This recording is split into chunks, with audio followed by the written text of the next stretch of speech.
పిత పుత్ర పవిత్రాత్మ నామమున ఆమెన్. క్రీస్తు ప్రభుని యందు ప్రియులగు దేవుని బిడ్డలారా, సహోదరి సహోదరులారా, క్రిస్మస్ పండగకు సిద్ధపడుతున్నటువంటి ఈ పవిత్రమైన ఆగమన కాలంలో మన గమనం ఎటు, దేవుని వైపా ఈ లోకం వైపా అని పునఃసమీక్షించుకుంటూ ఒక్కొక్క అడుగు పశువుల పాకలో మన కోసము జన్మించినటువంటి యేసయ్య వైపు అడుగులు వేసుకుంటూ బైబిల్ గ్రంథములో ఉన్నటువంటి పుణ్యాత్ములు ఏ రీతిగా అయితే సిద్ధపడ్డారో ఆ రీతిగా మనము కూడా సిద్ధపడే ప్రయత్నం చేస్తూ ఉన్నటువంటి ఈ సందర్భంలో ఈరోజు మనం అబీగాయిలు అనే ఆ ఇంటి ఇల్లాలు తన భర్తను కాపాడుకోవడం కోసం, తన ఇంటి మర్యాద పరువు కాపాడుకోవడం కోసం ఎలా సిద్ధపడిందో మనము కూడా కొన్ని పాఠాలు నేర్చుకొని ఈ ఆగమన కాలంలో సిద్ధపడదాం. రండి, సమూయేలు మొదటి గ్రంథం 25వ అధ్యాయం 2వ వచనం నుంచి కొన్ని మాటలు చదువుకుందాం. మావోను సీమకు చెందిన కర్మెలునందు సంపన్నుడైన నరుడొకడు వసించుచుండెను. అతనికి 3000 గొర్రెలు 1000 మేకలు కలవు. ఒకసారి అతడు కర్మెలు పట్టణమునందు గొర్రెలకు ఉన్ని కత్తిరించుచుండెను. అతడు కాలేబు వంశీయుడు, పేరు నాబాలు. అతని భార్య పేరు అబీగాయిలు. ఆమె తెలివితేటలు గలది, అందగత్తె. అతడు ఒట్టి మోటువాడు, దుష్టుడు. ఈ కాలేబు వంశంలో పుట్టినటువంటి నాబాలు అనేటువంటి వ్యక్తికి అనేకమైనటువంటి పశు సంపదలు, ఐశ్వర్యాలు ఉన్నట్లుగా మనం చదువుకుంటున్నాం. ఈ నాబాలు అనే వ్యక్తికి అబీగయేలు అనేటువంటి అందగత్తె, సుబుద్ధి గలది, సౌందర్యవతి, జ్ఞానవంతురాలు, కష్టించి పనిచేసే ఒక స్త్రీ అబీగయేలు. మరి నాబాలు ఎలాంటి వాడయ్యా అంటే జ్ఞానం లేని మూర్ఖుడు, మొరటివాడు, సోమరిపోతూ, త్రాగుబోతూ, మంచి మర్యాద లేనివాడు. చూసారా, ఈ నాబాలుకి అబీగయిలు ఈ భార్యాభర్తలు ఇద్దరు కూడా భిన్న ధృవాలు. వీరిద్దరూ దేనిలోనూ కూడా సమవుజ్జీలు కారు. వారి ఐడియాస్ వేరు, వారి భావాలు వేరు, వారి రుచులు అభిరుచులు వేరు. ఇక్కడ ఒక పాఠం మనం నేర్చుకుందాం. ఇలాంటి స్త్రీ అలాంటి మూర్ఖునితో జీవితం పంచుకుంది. ఇలాంటి మంచి ఇల్లాలికి అలాంటి మొండోడు, మొరటోడు, మూర్ఖుడైనటువంటి భర్తగా లభించాడు, జీవిత భాగస్వామిగా లభించాడు. మిమ్మల్ని ఒక ప్రశ్న అడుగుతాను. వీరిద్దరూ భిన్న ధృవాలైనా, వీరి రుచులు, భావాలు, వ్యక్తిత్వాలు, స్వభావాలు వేరువేరైనా వీరిద్దరూ కలిసే కాపురం చేస్తున్నారా, విడిపోయారా? క్రిస్మస్ వేళలో మనం ఈ పాఠం మున్ముందుగా నేర్చుకుందాం. నాబాలుకి అబీగయిలుకి చాలా తేడా. వారి దేనిలోనూ కూడా సమవుజ్జీలు కారు. మంచి మర్యాదలోను, సంస్కారములోను, శ్రమించే విషయంలోను దేనిలోనూ సమవుజ్జీలు కాకపోయినా కలిసి కాపురం చేయాల్సిన వచ్చింది. ఇది ఎందుకయ్యా ఎలా జరిగింది? అలాంటి మంచి ఇల్లాలకి ఇలాంటి భర్త మన సమాజంలో కూడా చూస్తాం. అంత మంచి స్త్రీకి ఇలాంటి భర్త, ఎంత మంచి భర్తకు అలాంటి ఇల్లాలా? కొన్ని జంటలను మనం చూస్తూ ఉంటే వీళ్ళిద్దరూ ఎలా బతుకుతున్నారా బాబు అని అనిపిస్తుంది. ప్రియులకు దేవుని బిడ్డలారా, దేవుడు జత కలిపిన జంటను నరమాత్రుడెవ్వరూ కూడా వేరు చేయకూడదు. వివాహం అనేటువంటిది అన్ని విషయాలలో ఘనమైనదిగా ఎంచబడాలి అని బైబిల్ గ్రంథం మనకు బోధిస్తుంది కదా. నాబాలు, అబీగయిలు ఇద్దరూ కూడా భిన్న ధృవాలు అయినప్పటికీ కూడా భర్త యొక్క మొరటితనాన్ని, మొండితనాన్ని, మూర్ఖత్వాన్ని మౌనంగా 4 గోడల మధ్య భరించుకుంటూ, సహించుకుంటూ వెళ్ళిపోయింది. కలిసే కాపురం చేసింది. కానీ మాకు పెళ్లి చేసింది భగవంతుడే అని నమ్మింది కాబట్టి తన కుటుంబాన్ని కట్టుకోవడానికే ప్రయత్నించింది, కానీ కూల్చుకోవడానికి ఏ రోజు ప్రయత్నించలేదు అబీగయిలు. కుటుంబం అనేది, పెళ్ళి, వివాహం అనేది కుటుంబాన్ని కట్టుకోవడానికే కానీ కూల్చుకోవడానికి కాదు అని నమ్మింది అబీగయిలు. అందుకనే మౌనంగా భరిస్తూ, సహిస్తూ, కాపురం చేస్తూ జీవించింది అబీగయిలు. ప్రియులకు దేవుని బిడ్డలారా, ప్రతి సంసార జీవితంలోనూ ప్రతి కాపురంలోనూ చిన్న చితక బాధలు, కష్టాలు, మనస్పర్ధలు, అవమానాలు ఉంటాయి. అప్పుడప్పుడు ఎప్పుడో ఒకప్పుడు అనిపిస్తూనే ఉంటుంది, ఫలానా నా జీవిత భాగస్వామి నాకు సరైన జోడు కాదు, ఏం కర్మరా బాబు, నేను ఎలాంటి ఇంటిలో పడ్డాను, ఎలాంటి వ్యక్తిని పెళ్లి చేసుకున్నానని ఎప్పుడూ కాకపోయినా ఎప్పుడో ఒకప్పుడు మీ మనసు కనిపించే ఉంటుంది కదూ ప్రియులకు దేవుని బిడ్డలారా. కానీ సంసారం అనే జీవితంలో ఎన్ని కష్టాలు ఒడిదుడుకులు వచ్చినా కలిసి కాపురం చేస్తున్న భార్యాభర్తలందరికీ మున్ముందుగా నా జోహార్లు. కానీ ఈ సందర్భంలోనే ఒక మాట, నేడు సమాజంలో చాలా కుటుంబాలు విచ్ఛిన్నమైపోతున్నాయి. చిన్న చితక మనస్పర్ధలకు, బాధలకు, ఏదైనా తేడా వస్తే చాలు పెట్టి పట్టుకొని విడిపోవడానికి సిద్ధపడిపోతున్నటువంటి దంపతులు ఎంతోమంది మనకు కనబడుతున్నారు.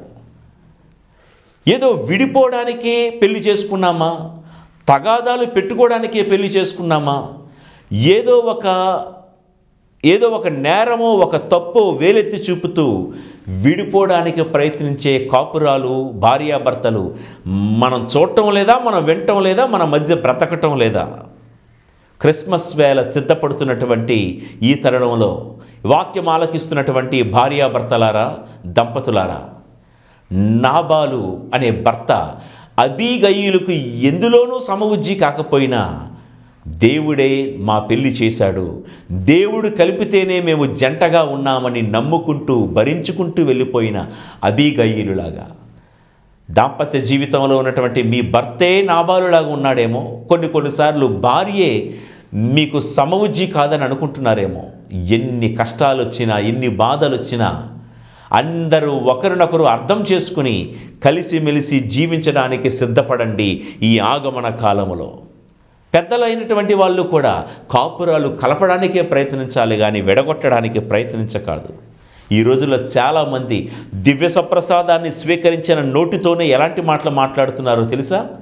నీకేం కర్మ, వీడు కాకపోతే ఇంకోడు అని వాళ్ళ అమ్మాయితోనూ. కుర్రోడితో ఏమంటున్నారు తెలుసా? నీకేంట్రా, నువ్వు మగవాడివి, ఈవిడి కాకపోతే ఇంకొక ఆవిడ వస్తుంది నీకు పెళ్లి చేసుకోవడానికి. ఇలా రెచ్చగొట్టి పురుగొల్పి దంపతులు విడిపోవడానికి ప్రయత్నించే వాళ్లకు అనర్థము తప్పదు ప్రియులకు దేవుని బిడ్డలారా. కాబట్టి అబీగయీలు ఎన్ని శ్రమలు వచ్చినా కలిసిమెలిసి నాబాలుతో కాపురము చేసింది. అలా శ్రమలను ఓర్పుతో భరిస్తూ కాపురాన్ని చేసుకుంటూ పోవడానికి సిద్ధపడాలి. ఇక రెండో విషయం, ఈ అబీగయీలు అనే ఈ భార్య పరిస్థితి ఏంటంటే భర్తతో ఏదీ పంచుకోలేని పరిస్థితి ఆవిడది. ఏ కష్టాన్ని, ఏ బాధను కూడా భర్తతో పంచుకోలేదు, చెప్పుకోలేదు. ఎందుకంటే ఈ నాబాల్ అనేవాడు పచ్చి త్రాగుబోతు. ఉదయం నుంచి రాత్రి వరకు తాగుతూనే ఉంటాడు, తూలుతూనే ఉంటాడు. ఇంటికి ఎప్పుడొస్తాడో తెలియదు, ఎక్కడికి వెళ్తాడో తెలియదు. పోని వచ్చాడు అంటే ఇంటికి తెల్లవారు వరకు తాగుతూనే ఉంటాడు అని ఇక్కడ సమూవేలు మొదటి గ్రంథం 25వ అధ్యాయం 36వ వచనంలో మీరు ఆ విషయాన్ని చూడగలరు. అయితే ఒకరోజు ఏం జరిగిందంటే, ఈ నాబాలు తప్ప తాగుతూ ఉన్నాడు, కానీ దేవుడు అనేకమైనటువంటి పశు సంపదలు, మేకలు, గొర్రెలు ఇచ్చాడు. కర్మేలు కొండ మీద కాపురం ఉంటున్నటువంటి ఆ పరిసర ప్రాంతంలో కాపురం ఉంటున్నాడు ఇతడు. ఏ రోజు కూడా దేవుడిచ్చినటువంటి మేకలను, గొర్రెలను సంరక్షించిన వాడు కాదు. మరి ఇతడు గొర్రెలను, మేకలని, తోడేళ్ళ నుండి ఎవరు కాపాడారయ్యా అంటే, కొన్ని పరిస్థితులలో దావీదు తన అనుచరులైనటువంటి 600 మందితో ఆ కర్మెలు పర్వత ప్రాంతంలో నివసించాల్సి వచ్చింది. ఆ డీటెయిల్స్లోకి నేను వెళ్ళను. అయితే ఈ దావీదు తన 600 మంది అనుయాయులతో కర్మెలు ప్రాంతంలో నివసిస్తున్నప్పుడు ఈ నాబాలు యొక్క పశు సంపదను దావీదే తన కనుసన్నల్లో కాపాడాడనమాట. దొంగలు, దోపిడీగాండ్రు కానీ, తోడేళ్ళు కానీ, ఎలుగుబంట్లు కానీ ఏది వచ్చి కూడా వీరి యొక్క మేకలను, గొర్రెలను అటాక్ చేయకుండా దావీదు కాపాడి. అయితే ఒకరోజు ఈ నాబాలు గొర్రెలకు ఉన్ని కత్తిరించే సమయంలో దావీదు కబురంపాడు, ఏమయ్యా నాబాలు, ఇన్ని రోజులు కూడా నీ యొక్క మేకలను, గొర్రెలను, పశు సంపదలను మేము కాపాడాము కదా, మేము ఎంతమంది ఉన్నాము, 600 మంది ఉన్నాము. నీవు గొర్రెలకు ఉన్ని కత్తిరిస్తూ ఎంతో కొంత సంపాదించుకుంటున్నావు కదా, నీ సంపదలో నీకు తోచింది ఏదో ఒకటి మాకు పంపితే మేము ఇక్కడ హాయిగా మేము ఇక్కడ కాస్తో కూస్తో తినగలం. ఎందుకంటే దావీదు పరిస్థితి బాగోలేదు. నేను ఆ వివరాల్లోనికి వెళ్ళటం లేదు, ఎందుకంటే రాజ్యంలో కొన్ని కుట్రలు కుతంత్రాలు జరిగాయి. ఎవరో కాదు, తన కన్న కొడుకైన అబ్షలోమే దావీదు మీద కుట్రలు కుతంత్రాలు పండుతూ ఉంటే కొడుకు మీద ఉన్నటువంటి ప్రేమతో ఏమీ అనలేక దావీదు కొన్నాళ్ళు దూరంగా ఉండాల్సి వచ్చింది.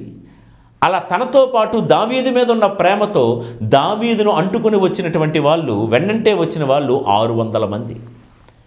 దావీదు తన కోసం అడగటం లేదు నాబాలుని, తనను నమ్ముకొని వచ్చారే 600 మంది. వారికి నీ సంపదలో ఇన్నాళ్ళు మేము నీ యొక్క సంపదను కాపాడాము కదా, ఏదైనా నువ్వు నీ సంపదలో కొంతైనా మాకు ఇవ్వగలవా మేము తినటానికి అని అడిగడానికి సేవకులను పంపించాడండి నాబాలు దగ్గరికి దావీదు అంతటి వాడు, పంపిస్తే ఎవరైనా కాదనగలరా? కానీ వీడు నాబాలు ఎంత పొగరబట్టిన మాటలు మాట్లాడుతున్నాడో నాబాలు క్యారెక్టర్ మీకు చెప్తాను. ఒక్కసారి 1 సమూయేలు మొదటి గ్రంథం 25వ అధ్యాయంలో 9-10 వచనాల్లో చూద్దాం. దావీదు సేవకులు నాబాలు వద్దకు వచ్చి తమ నాయకుని పలుకులు వినిపింపగానే అతడు, అంటే నాబాలు ఏమంటున్నాడు చూడండి, దావీదనినా ఎవనికి గొప్ప, ఏషాయి కుమారుడినినా ఎవరికి లావు? ఈ రోజులలో యజమానుల వద్ద నుండి పారిపోయిన సేవకులు చాలామంది కనిపించుచున్నారు. చూసారా ఎలా ఎద్దేవా చేస్తున్నాడో? దావీదంటే ఎవడ గొప్పండి? ఈ ఇషాయి కుమారుడైన దావీదననా ఎవరికి లావు? ఈ రోజుల్లో ఈ దావీదే కాదులే, చాలామంది యజమానుల నుండి పారిపోయిన సేవకులు, అంటే దావీదు ఒక రాజు, అలాంటి రాజును పట్టుకుని యజమాను నుండి పారిపోయిన సేవకులు చాలామంది కనిపిస్తున్నారులే, అలాంటి వాడే మీ దావీదు కూడా అని నోటికొచ్చినట్లు మాట్లాడారు. లూజ్ టంగ్ అంటామే, ఆ క్యారెక్టర్ కలిగిన వాడు నాబాలు. తన దగ్గర సంపదలు ఉన్నాయి, చాలినంత డబ్బుందనేటువంటి పొగరుబట్టిన మాటలు, అహంకారపూరితమైనటువంటి మాటలు. దావీదు అంతటి వాణ్ణి అన్నన్నేసి మాటలు అనడానికి ఎన్ని గుండెలు ఈ నాబాలికి! అంటే మదం అండి, మనం అంటాం కదా మన భాషలో, మదం పట్టి కొవ్వు పట్టినటువంటి మాటలు అన్నమాట ఇవన్నీ కూడా. అయితే దావీదుకు కోపం వచ్చింది. దావీదు ఎలాంటి వాడండి? అరివీర భయంకరుడైనటువంటి గొలియాతునే సంహరించినవాడు. చిన్న బాలుడిగా ఉన్నప్పుడే ఎలుగుబంట్లను సింహాన్ని చీల్చివేసినవాడు. అతని పరాక్రమాన్ని తెలియని వారు ఎవరూ లేరు.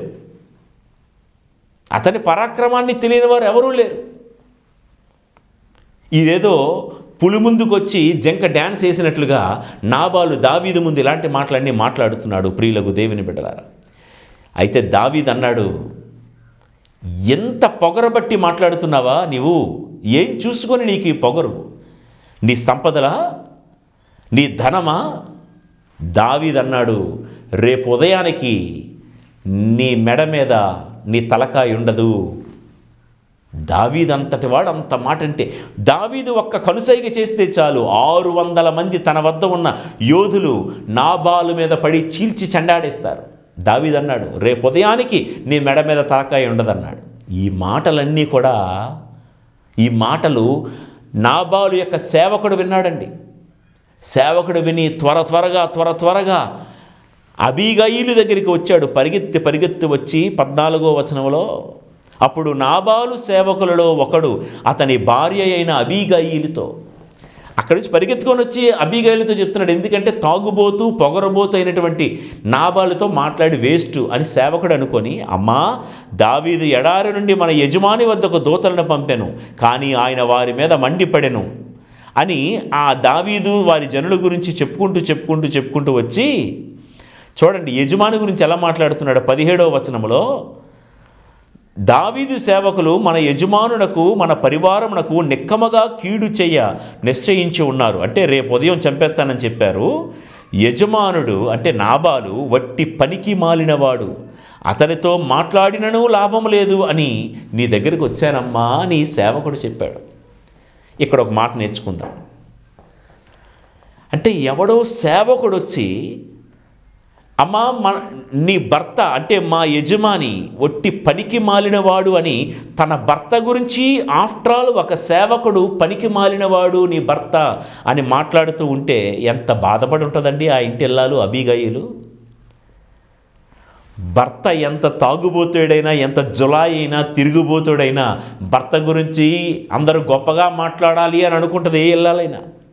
సేవకుడు వచ్చి నాబాలు గురించి మన యజమాని చాలా పనికి మాలినవాడు, నీవు కట్టుకున్న భర్త పనికి మాలినవాడు అంటే ఆవిడ బాధపడి, అయ్యో నా భర్త గురించి 4 గోడల మధ్య, ఆయన ఎంత మూర్ఖుడైనా తాగుబోతుడైనా 4 గోడల మధ్య ఏదైనా నేను భరిస్తాను, కానీ ఈరోజు నా ఇంటి పరువు, నా భర్త పరువు 4 గోడలు దాటి వెళ్ళిపోయిందే అని ఇతరులెవరో భర్త గురించి చెడుగా మాట్లాడుతుంటే ఎంత బాధపడిందండి. కానీ ఇలాంటి త్రాగుబోతుని, ఇలాంటి దుష్టుణ్ణి, ఇలాంటి మూర్ఖుడైనటువంటి నాబాలుతో అబీగయీలు కాపురం చేసి నెట్టుకొచ్చిందే కానీ ఏ రోజు కూడా నాబాలుతో పోరు పెట్టుకోలేదు. నేను ఇందాక చెప్పిన మాట మరలా చెప్తున్నాను. ఇలాంటి వాడితో నెట్టుకొచ్చింది కాపురాన్ని. ఎంత యోగ్యురాలండి అబీగయీలు, ఎంత ఓపిక. ఈ ఆగమన కాలంలో నా ప్రియులకు దేవుని బిడ్డలారా, దాంపత్య జీవితంలో ఉన్నటువంటి భార్యాభర్తలారా, ఈ అంశం ప్రత్యేకంగా భార్యాభర్తలు కాపురం చేస్తున్న దంపతులు ఎలా సిద్ధపడాలి అన్న దాని గురించే ప్రత్యేకంగా కేటాయింపబడింది. అబీగయీలు నెట్టుకొచ్చిందండి. ఓర్పు, సహనం, భూమికి ఉన్నంత ఓపిక ఆ ఇంటిల్లాలకుంది. వెంటనే ఏం చేసింది? తెల్లారితే దావీదు నా భర్త ప్రాణాలు తీసేస్తానన్నాడు. దావీదు అన్న మాట నిలబెట్టుకుంటాడు. నిజమే, దావీదు పట్ల నా భర్త అయిన నాబాలు చాలా దురుసుగా ప్రవర్తించాడు, అన్యాయంగా ప్రవర్తించాడు. అతన్ని కట్టుకున్నాను కాబట్టి 4 గోళ్ల మధ్య నన్ను ఏమన్నా సరే నేను భరిస్తాను కట్టుకున్నందుకు. కానీ దావీదుకి ఏంటి అవసరం? దావీదు ఎందుకు భరించాలి అని అబీగయీలు చూడండి 18వ వచనంలో, అబీగయీలు త్వరగా, అసలే మాత్రం ఆలస్యం చేయలేదండి ఈ విషయం తెలియగానే. ఎందుకంటే పెనిమిటి ప్రాణాలు కాపాడుకోవాలని ఆ ఇంటిల్లాల తపన. అబీగయీలు చూడండి, లిస్ట్ చదువుతాను. త్వరగా 200 రొట్టెలను, 2 తిత్తుల ద్రాక్షాసారాయమును, 5 వేటలను కోసి వండిన మాంసమును, 5 కుంచముల వేపుడు ధాన్యమును, 100 గుత్తుల ఎండు ద్రాక్ష పండ్లను, 200 అత్తి పండ్ల మోదకములను సిద్ధము చేసి గాడిదలపై వేయించెను. ఆమె సేవకులను పిలిచి, మీరు వీనితో ముందుకు సాగిపోండు, నేను మీ వెనక వత్తును అని చెప్పాను. కానీ నాబాలునకు ఈ సంగతి ఏమీయూ తెలియదు. ఎందుకు తెలుస్తుంది? ఇంట్లో ఇల్లాలు కష్టపడుతూ ఎందుకు వండుతుంది, ఎందుకు ఎంత సామాను, ఎంత సరుకు సిద్ధం చేయించుకుని వెళ్తుంది, ఏమీ తెలియదు. ఎందుకో తెలుసా? మనవాడు ఉదయం నుండి సాయంత్రం వరకు తాగుతూనే ఉన్నాడు, మత్తులో ఉన్నవాడికి ఏమీ తెలియదు. చూడండి 20వ వచనం, అబీగయీలు గాడిదనెక్కి కొండ మలుపునకు వచ్చాను. అంతలోనే దావీదు పరివారముతో వచ్చుచు ఆమెకు ఎదురుపడెను. నాబాలు మెడకాయ తీసేయడానికి దావీదు ఆల్రెడీ బయలుదేరిపోయాడు. అతడు తనలో తాను, ఎంతకాలము ఎడారిలో నాబాలు మందలను కాపాడుట గొడ్డుపోయినది కదా, వీని గొర్రెలకు నష్టమేమీ కలుగదు. ఈ ఉపకారమునకు బదులుగా వీడు అపకారము చేసిన కదా కానిమ్ము. ప్రొద్దు పొడిచినప్పటికీ వాని పరివారమునందలి మగవాండ్రనందరినీ మట్టు పెట్టనేని దేవుడు ఇంకను గొప్ప ఆపదను దావీదు శత్రువులకు కలుగుజేయునుగాక అని అనుకొనుచుండెను. దావీదు చాలా కోపంతో బయలుదేరిపోతున్నాడండి నాబాలును చంపడానికి. అప్పుడు ఇక్కడ చూడండి, అంటే ఇక్కడ అబీగయీలు ఎలా సిద్ధపడుతుందంటే, దావీదు అన్నంత పని చేస్తాడు, అంత దావీదుకి, అంత మంచివాడికి, దేవుడు అభిషేకించిన వాడికి కోపం రప్పించకూడదు అని త్వరగా పాపం ఆ ఇంటిల్లాలు 200 రొట్టెలు, ఎందుకంటే దావీదుతో పాటు ఇంకా 600 మంది ఉన్నారు, రొట్టెలను, ద్రాక్షసారాయమును, 5 వేటలను కోసి, ఇంకా 200 అత్తి పండ్ల మోదకములను, 100 గుత్తుల ఎండు ద్రాక్షలను ఇలా తీసుకుని వెళ్ళి మొత్తం లోడ్ అంతా తీసుకుని వెళ్ళింది. అంటే భర్త చేయలేంది భార్య తన భుజాల మీద వేసుకొని చేస్తుందండి. భర్తను కాపాడుకునే విషయంలో త్వరపడుతూ సిద్ధపడింది. ఇంటి పరువు, ఇంటి గట్టు తెగిపోతుందని ఇంటి పరువును కాపాడుకోవడానికి సిద్ధపడింది ఆ ఇంటి కోడలు. నాబాలు ఇంటికి కోడలుగా వచ్చింది. కోడలుగా వచ్చినప్పటి నుంచి ఆ కోడలైనటువంటి అబీగయిలు తలంపు ఏంటో తెలుసా? మా ఆయన ఇంటి పరువు పోకూడదు, మా ఆయన పరువు పోకూడదు, నా పుట్టింటి వారి పరువే కాదు, నా మెట్టినింట పరువు కూడా బజారున పడకూడదని ఆవిడ పడుతున్న తాపత్రయం చూస్తూ ఉంటే చాలా ఇదండి క్రిస్మస్ సమయంలో మనకు కావాలి. క్రిస్మస్ సమయంలో మనకు ఉండాల్సింది. అయితే చూడండి, అబీగయిలు బయలుదేరుతూ దావీదును చూడగానే వడివడిగా గాడిద మీద వెళ్తుంది. గాడిదను దిగి దావీదునకు సాష్టాంగ నమస్కారము చేసెను. ఆమె దావీదు కాళ్ళ మీద పడి, ప్రభూ, ఈ అపరాధము నాది. అంటే నాబాలు క్యారెక్టర్కి అబీగయిలు క్యారెక్టర్కి ఏమైనా పొంతనుందా అండి? భర్త అయిన నాబాలు ఏమన్నాడు? దావీదనినా ఎవడికి గొప్ప, దావీదనినా ఎవడికి లావు. ఈ రోజుల్లో చాలామంది సేవకులు యజమాని నుండి తప్పించుకొని పారిపోతున్నారులే అని చులకనగా వెటకారం చేసి మాట్లాడిన నాబాలుకి, దావీదును చూడగానే గాడిదను దిగి అల్లంత దూరంలో ఉన్నాడు, ఎక్కడ దగ్గర కూడా లేడు, వెంటనే సాష్టాంగ నమస్కారం చేసుకొని ఉండిపోయింది. ఈవిడెక్కడండి అంటూ ఏమంటుందో తెలుసా? దావీదు కాళ్ళ మీద పడి, ప్రభూ, నా భర్త చేసిన నేరం నాది, ఈ అపరాధం నాది. దావీదు కాళ్ళ మీద పడి ప్రభూ అని పిలుస్తుంది. నేను దాసురాలు అంటుంది. తన భర్త ఏంటి? మాకు 1000 మేకలు ఉన్నాయి, మాకు అన్ని 100 గొర్రెలు ఉన్నాయి, మాకెంత ఉంది అంత ఉందని బడాయి మాటలు భర్తవన్నీ. కానీ భార్య, నేను ఎంతున్నా దాసురాలనయ్యా, నీ ముందు మేమెంత అన్నట్టు అన్నమాట. ఎంత అనుకువ, ఎంత వినయం, ఎంత తగ్గింపు. దావీదు కాళ్ళ మీద పడి, అంతకంటే ముందు ఏం చేసింది? దావీదుతో సహా ఉన్న 600 మందికి హుటాహుటిన ఫుడ్ ప్రిపేర్ చేసింది. ఏమండి, ఇలాంటి ఇల్లాలు ఇంట మేలే కానీ కీడు రానివ్వడండి దేవుడు. ఇక చూద్దాం ఏమంటుంది. దావీదు కాళ్ళ మీద పడి, అయ్యా, నా భర్త దోషం నాదిగా ఎంచండి, ఈ అపరాధం నాది. భర్త నేరం తన మీద వేసుకుంది. ఈ రోజుల్లో కొన్ని కుటుంబాల్లో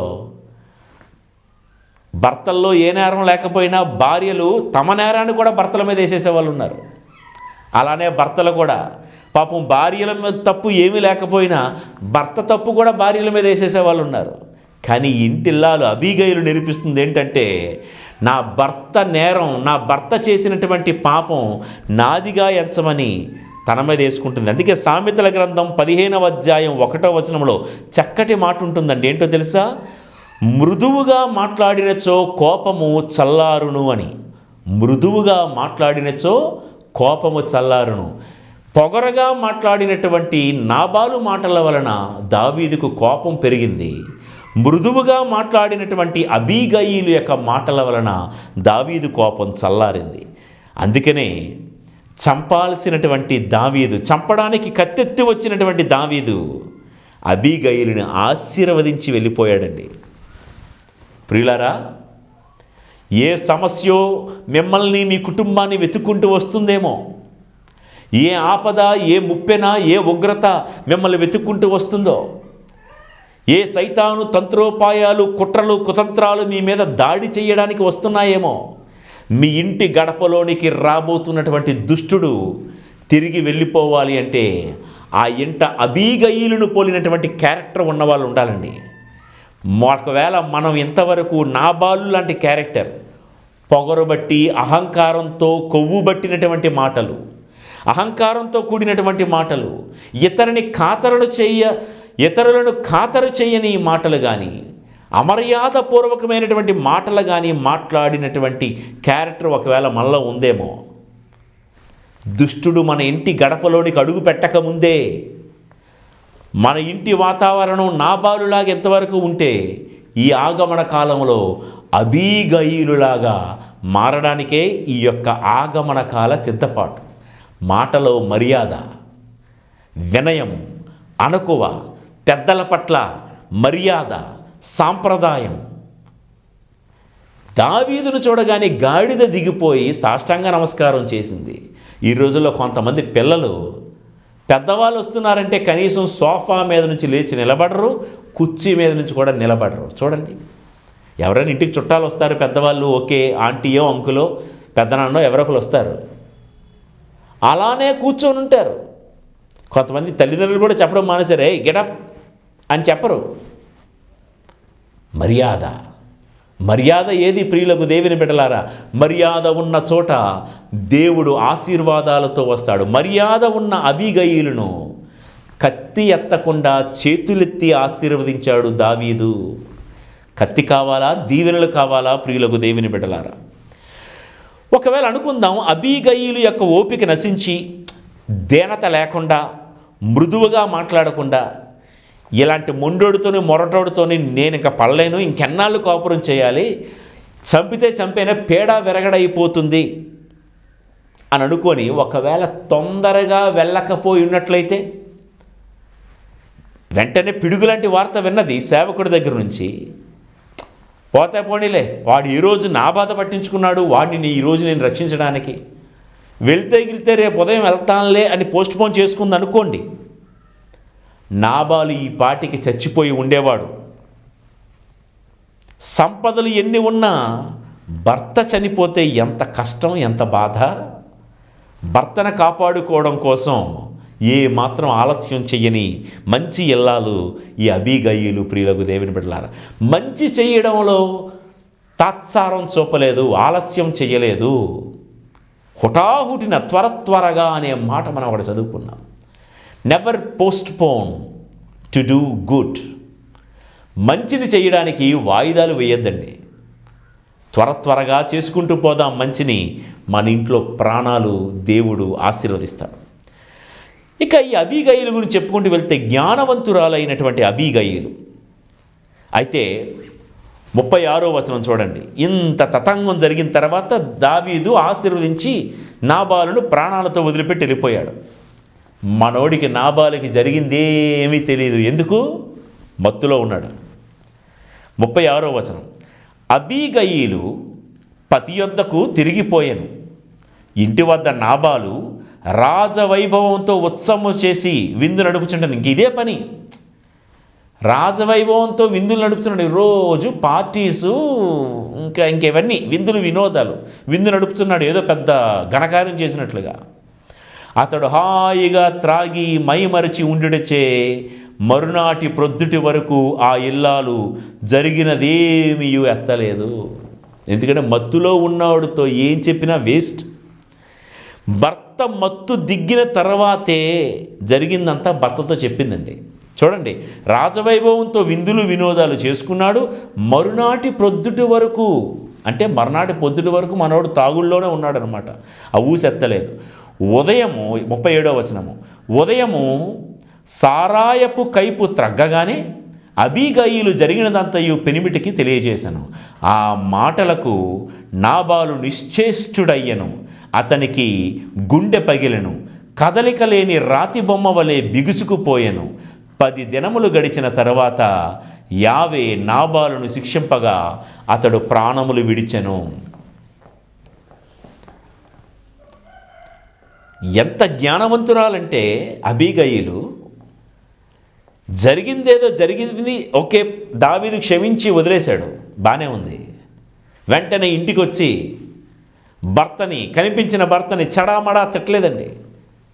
వచ్చినప్పుడు పోనీ ఎలాగున్నాడు? ఏదన్నా అనరాని మాటలు అనేసాను దావీదుని, తప్పు అయిపోయిందనే పశ్చాత్తాపంతో ఉన్నాడా? లేదు. రాజవైభవంతో విందులు, వినోదాలు, డ్యాన్సులు, పార్టీ చేసుకుంటున్నాడంటే ఇంటి దగ్గర. ఆ సీన్ చూసి కూడా ఉదయం వరకు జరిగిందంతా కూడా చెప్పకుండా సైలెంట్గా ఉంది. జ్ఞానవంతురాలు, యోగ్యురాలు, సమయస్ఫూర్తి కలిగినటువంటి ఇల్లాలు. సిద్ధపడదాం ఇలాగా. ఎప్పుడు ఏది మాట్లాడాలో, ఎప్పుడు ఏ విషయం చెప్పాలో, ఎవరికి ఎంత చెప్పాలో, దూరంలో ఉన్నవారికి ఏదైనా విషయం ఎలా చెప్పాలో, ఎప్పుడు చెప్పాలో సమయస్ఫూర్తి ఉండాలండి. దీనికి సిద్ధపడాలి. అనిపించినవి, కనిపించినవి, తోచింది అంతా చెప్పేయకూడదు. ఎప్పుడు పడితే అప్పుడు తెలియాలి మనకి. ఎప్పుడు, ఎలా, ఎంత, ఎవరితో మాట్లాడాలో తెలియడమే జ్ఞానం. అయితే నాబాలు చూడండి, తెల్లారిన తర్వాత మొత్తం జరిగిందంతా చెప్పింది. ఆమె మాటలు విని జరిగిందంతా తెలుసుకోగానే నిశ్చేష్టుడైపోయాడంట. గుండె ఆగిపోయినంత పని అయిందంట. రాతి బొమ్మలా బిగుసుకుపోయాడంట. ప్రియులకు దేవుని బిడ్డలారా, నేను మిమ్మల్ని అడుగుతా, అంటే ఇలా జరిగిందని చెబితేనే గుండె ఆగిపోయినంత పని అయింది కదా, ఇలాంటి వాడికి ఎందుకండి ఎంత పొగరు, ఎందుకు అంత అహంకారం? అంటే దావీదు కత్తి పట్టుకోవడానికి నిన్ను చంపడానికి వస్తున్నాడని వినగానే నీకు గుండె ఆగిపోతే అందుకే అంత పొగరబట్టిన మాటలు మాట్లాడావు. కొంతమంది ఇలానే ఉంటారండి, ఏది జరగదనుకొని విర్రవీగిపోతూ ఉంటారు. కానీ ఎవరి ప్రార్థనా ఫలితమో రావాల్సిన ముప్పు మన దగ్గరికి రావటం లేదు. నాబాలు దగ్గరికి రావాల్సిన ముప్పు రాకుండా ఉండడానికి అబీగయీలు ప్రార్థన ఉపయోగపడినట్లే మన మీదకు కూడా దేవుడి ఉగ్రత రాకుండా ఉండడానికి ఎవరి ప్రార్థన అడ్డుపడుతుందో ఈ సమయంలో గుర్తుపట్టాలి మనం, ప్రియులకు దేవుని బిడ్డలారా. దావీదు ఇలా నిర్ణయించాడని వినగానే గుండె పగిలిపోయినోడికి ఎందుకండి ఎంత పొగరు? అయితే జరిగిందంతా తెలుసుకోగానే 10 రోజుల పాటు అలా ఉండిపోయాడు రాతికోయలాగా. అంటే 10 రోజుల పాటు కదలిక లేదు మనిషిలో, పక్షపాతం వచ్చింది. ఈ పక్షవాతంతో మనిషి కొయ్యలాగా ఉండిపోతే ఈ 10 రోజులు కూడా మూర్ఖుడు, దుర్మార్గుడు, సోమరి, తాగుబోతోడు అని తెలిసినా కూడా నాబాలు అనే ఈ భర్తకి ఆ ఇంటిల్లాలు అబీగయీలు ఎంత సేవ చేసుంటుందో కదా, ఎంత సేవ చేసుంటుందండి. 10 రోజుల తర్వాత నాబాలు చనిపోయాడు. నాబాలు అనేటువంటి ఈ మొరటోడు మారడానికి, తన్ను తాను మార్చుకోవడానికి ఎన్నో అవకాశాలు దేవుడిచ్చాడండి. చెప్పంటారా అవకాశాలేంటో? కాలేబు అనేటువంటి గొప్ప ఇంటిలో, అలాంటి గొప్ప వంశంలో పుట్టాడు.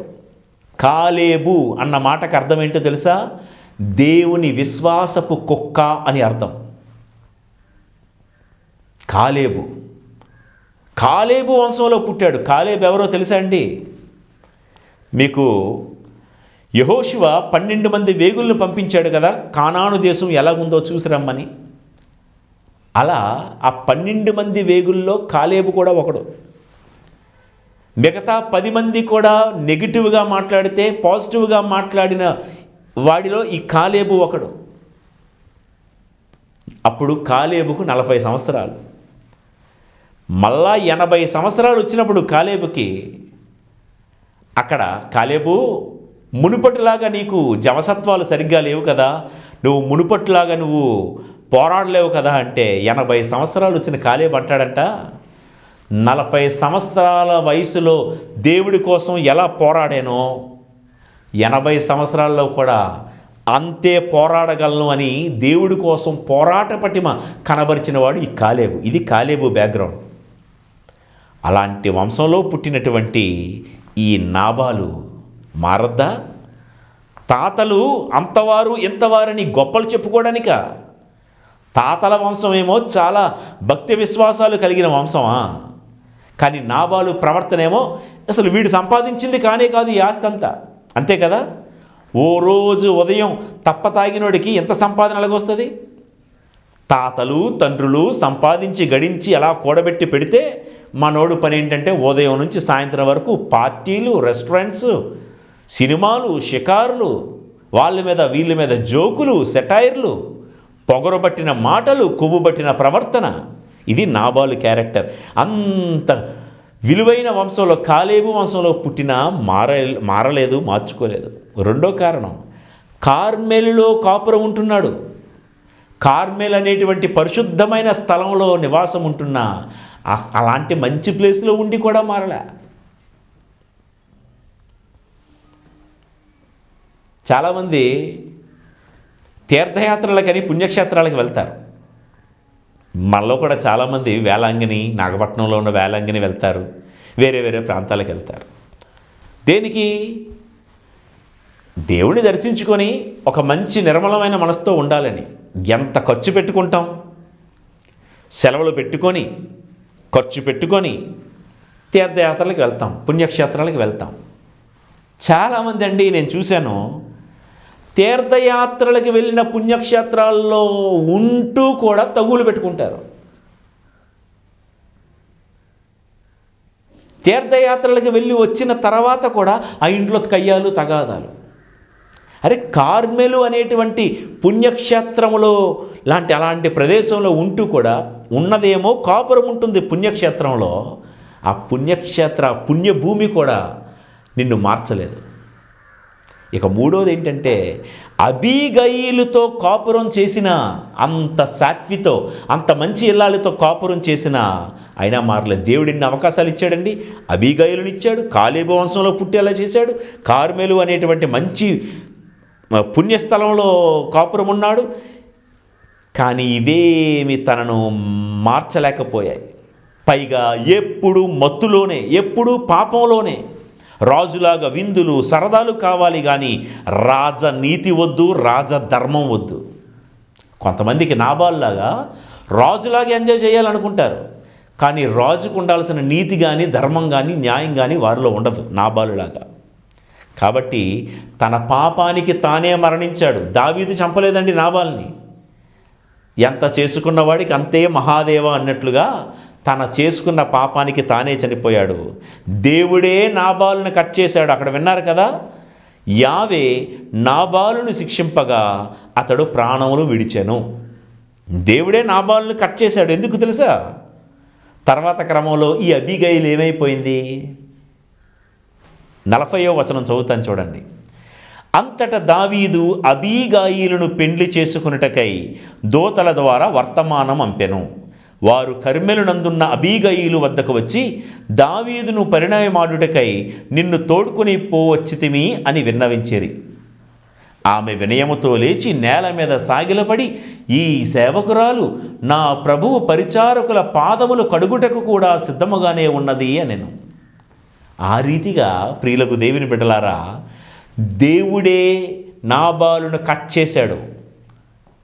అబీగయీలు జీవితంలో దేవుడు మెచ్చాడు. అమ్మా, ఈ మొండోడుతోనూ ఈ మొరటోనుతోనూ ఇంకెన్నాళ్ళు, నీకుగా ఎలాంటి కంప్లైంట్స్ లేవు, కరెక్టే, నువ్వు ఓపికతోనే కాపురం చేశావు.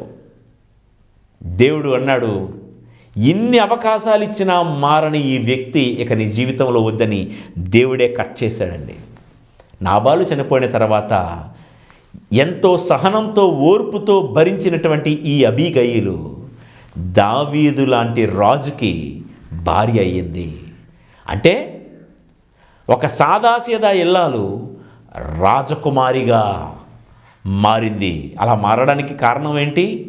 ఆవిడలో ఉన్నటువంటి వినయం, అణకువ, మర్యాద, సత్ప్రవర్తన. ప్రియులకు దేవుని బిడ్డలారా, ఇప్పుడు మన విషయంకి వద్దాం. అబీగయీలులాగా మనం కూడా నాబాలుతో కాపురం చేసాం ఒకప్పుడు. నాబాలు అనగా ఈ లోకం అండి. మొరటితనంతో మనం కూడా అబీగయీలులాగా కాపురం చేసాం ఒకప్పుడు. అంటే మనలో కూడా మొరటితనం ఉందేమో. ప్రేమ లేని తనం అనే నాబాలుతో మనం కూడా కాపురం చేసాం. అపవాది అయిన సైతానుతో మనం కూడా జతకట్టాం. అయితే దేవుడే నాబాలును అబీగయీలు నుంచి కట్ చేసినట్లుగా ఈ నాబాలు నుండి, ఈ సైతాను నుండి, ఈ లోకము నుండి దేవుడే మనల్ని విడిపిస్తాడు. అదే క్రిస్మస్. అందుకే క్రీస్తు ప్రభు పుట్టింది. దేవుడు నరావతారుడై వచ్చింది దేనికో తెలుసా?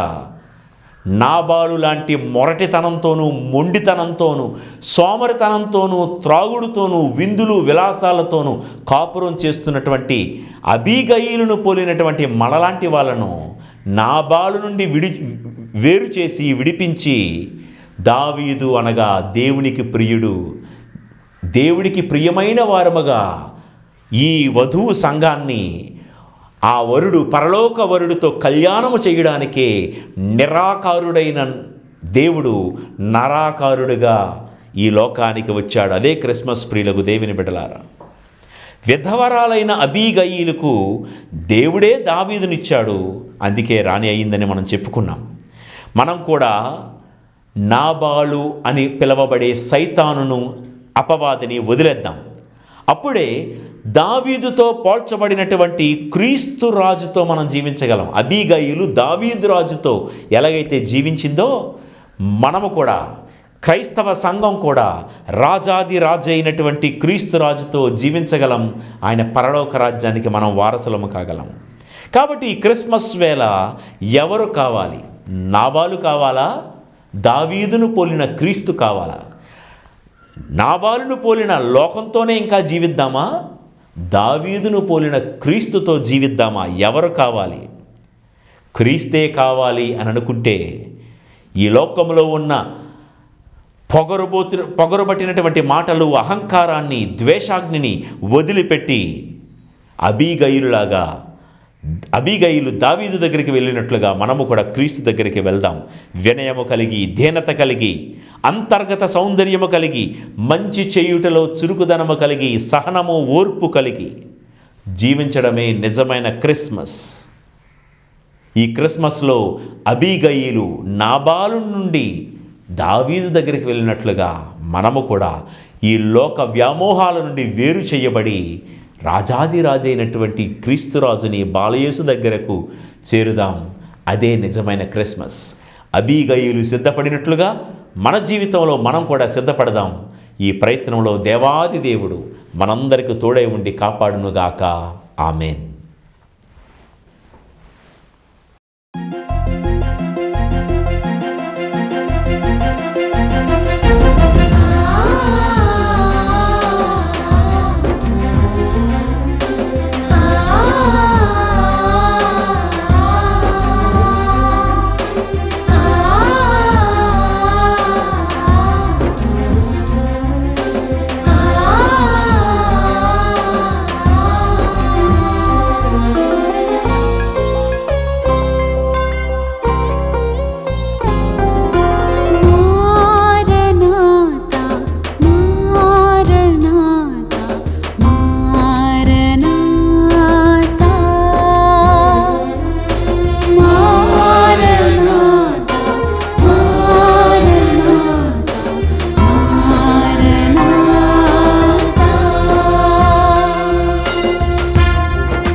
మారనాథా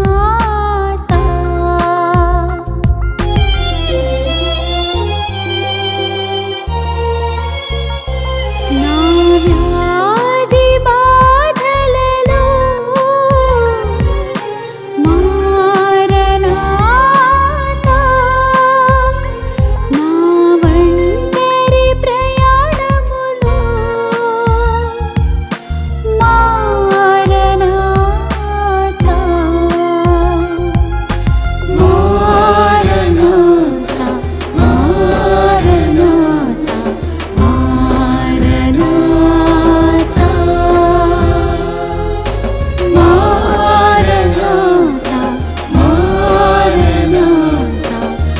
మారనాథా మారనాథా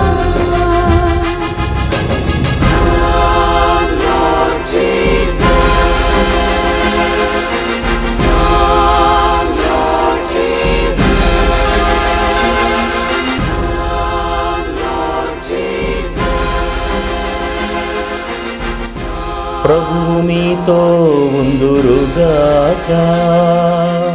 నీ ఆత్మతోనూ ఉండునుగాక. సర్వశక్తి గల సర్వేశ్వరుడు పితా పుత్ర పవిత్రాత్మ